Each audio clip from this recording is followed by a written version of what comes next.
तुळजापूर शहरातील अस्वच्छताबाबत महाविकास आघाडी व सर्व घटक पक्ष यांचे नगरपरिषद कार्यालयासमोर लाक्षणिक उपोषण. जनता न्यूज महाराष्ट्र चॅनल लाईक करा, सबस्क्राईब.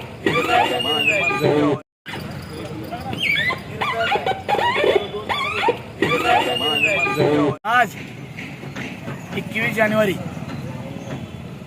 पूर्ण तुळजापूर शहर महाविकास आघाडी आणि घटक पक्ष आणि तुळजापुरातील सामाजिक संस्था यांच्या वतीने आज तुळजापूर नगर परिषद प्रशासन यांच्या विरोधात लाक्षणिक उपोषणाची सुरुवात केलेली आहे. 15 जानेवारी 2025 रोजी आम्ही स्वतः महाविकास आघाडीचे सर्व घटक मुख्याधिकारी नगर परिषद तुळजापूर यांना निवेदन देऊन त्यांना स्वतः घेऊन तुळजापूर शहरातील जी दुर्गंधी, जी घाणीचे साम्राज्य या तुळजापुरामध्ये पसरलेले आहे हे सर्व त्यांना दाखवलेलं आहे. तसेच या तुळजापुरातल्या ज्या ड्रेनेज लाईन आहेत त्या पूर्ण ओव्हरफ्लो होत आहेत. मी स्वतः एक सिव्हिल इंजिनियर आहे. मी ॲज अ डेप्टी इंजिनियर म्हणून पाणी पुरवठ्याचं नांदेड शहराचं काम केलेलं आहे. तसंच जलस्वराज वाशी तालुक्यामध्ये 1 वर्ष जिल्हा परिषदेमध्ये काम केलेलं आहे. तसं पाहता तुळजापूर शहराचा हा नॅचरल स्लोप ड्रेनेजसाठी फार व्यवस्थित आहे. तरी पण आज तुळजापूर शहरातली ड्रेनेज व्यवस्था पूर्णतः या प्राधिकरणानं फेल घातलेली आहे. आज माझं या मुख्याधिकाऱ्याला एकच सांगणं आहे की आपण या तुळजापुरामध्ये आपल्याला अतिरिक्त चार्ज आहे, पण आपण किती दिवस तुळजापूरसाठी देता? तुळजापूर हे एक शक्तिपीठ आहे. तुळजापूर एक आई भवानीचं गाव आहे. या आई भवानीच्या गावामध्ये येणारे भाविक, रोजचं येणारं फ्लोटिंग पॉप्युलेशन एक किमान म्हणजे रोजचं 30 ते 50 हजारला ॲव्हरेज आहे. म्हणजे तुळजापूरची लोकसंख्या 45,000 आणि येणारं फ्लोटिंग पॉप्युलेशन 30-35 हजार म्हणजे जवळजवळ 80-85-90 हजार लोकसंख्येचं हे गाव आहे. याची स्वच्छतेची जिम्मेदारी घेणार कोण?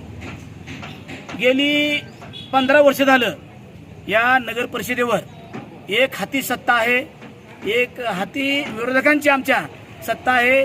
आत्ताच निवडून आलेले या तुळजापूर तालुक्याचे प्रतिनिधी यांचेच हे कार्यकर्ते आहेत.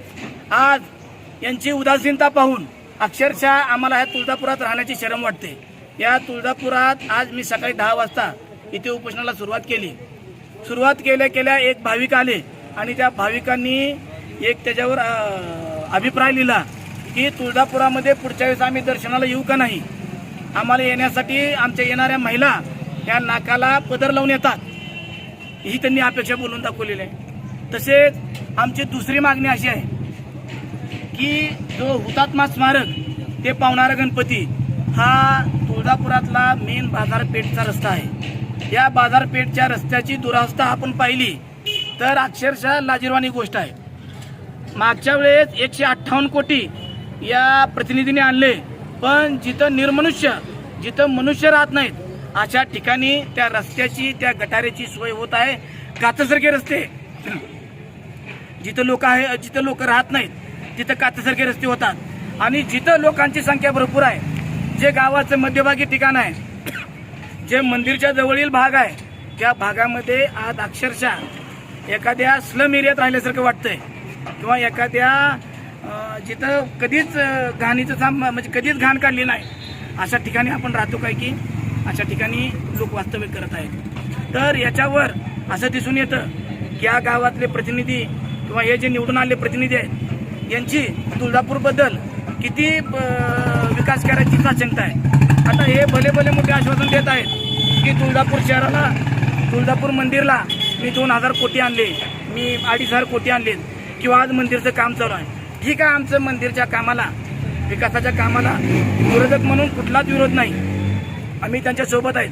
परंतु या तुळजापूरच्या शहरातल्या नागरिकांना प्राथमिक गरजा ज्या आहेत, आमची जी पिण्याच्या पाण्याची व्यवस्था आहे, म्हणजे तुळजापूरमध्ये जे पिण्याचं पाणी आहे किंवा जे आपण पाण्याचा विस्तार करता, आज तुळजापूर शहर महाविकास आघाडी व घटक पक्षाच्या वतीनं नगरपालिकेचं मुख्याधिकाऱ्यांचं, प्रशासनाचं इकडं लक्ष वेधण्यासाठी या ठिकाणी आम्ही आज लाक्षणिक उपोषण केलेलं आहे. 8 दिवसापूर्वीच माननीय मुख्याधिकारी यांना निवेदन दिलं व त्यांना संपूर्ण गावात फिरून शहराची परिस्थिती, कचरा कुंड्या ढिगारे पडलेले आहेत, जे अस्वच्छता आहे, शहरातल्या ऐतिहासिक मुताऱ्या चोरीला गेलेल्या आहेत, ते सर्व दाखवून सुद्धा किंवा शहरात जे लाईट आहे ते 10-10 वर्षापासून रोडच्या लाईट बंद आहेत.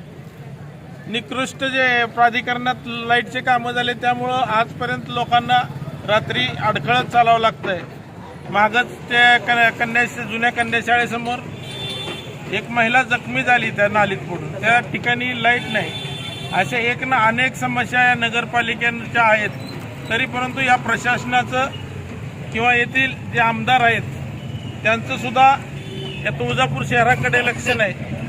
त्यांनी आता दुसरा चालू केलंय की तुळजापूर मंदिर गाभारा हा निकृष्ट झालेला आहे म्हणून त्यांच्या कार्यकर्त्यांमार्फत स्वाक्षरी मोहीम करून ह्या गहाण इथं पडलेली शहर अस्वच्छ, असुविधा, पाणी पुरवठ्याची व्यवस्था नाही, वेळेवर पाणी पुरवठा नाही, याचं लक्ष विचलित करण्यासाठी हा गाभारा बदलण्याचं एक षडयंत्र चालू करून येथील नागरिकाचं लक्ष दुसरीकडे वेधण्याचं काम या ठिकाणी करण्यात येत आहे.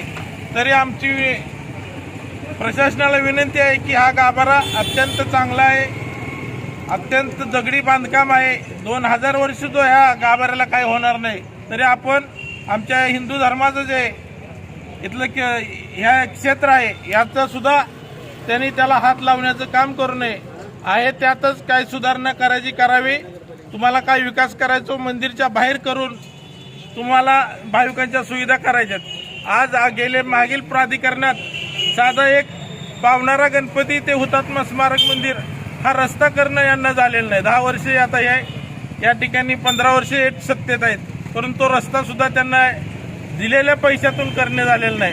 म्हणून यांचं फक्त बोलाचा भात बोलाची कडी आहे.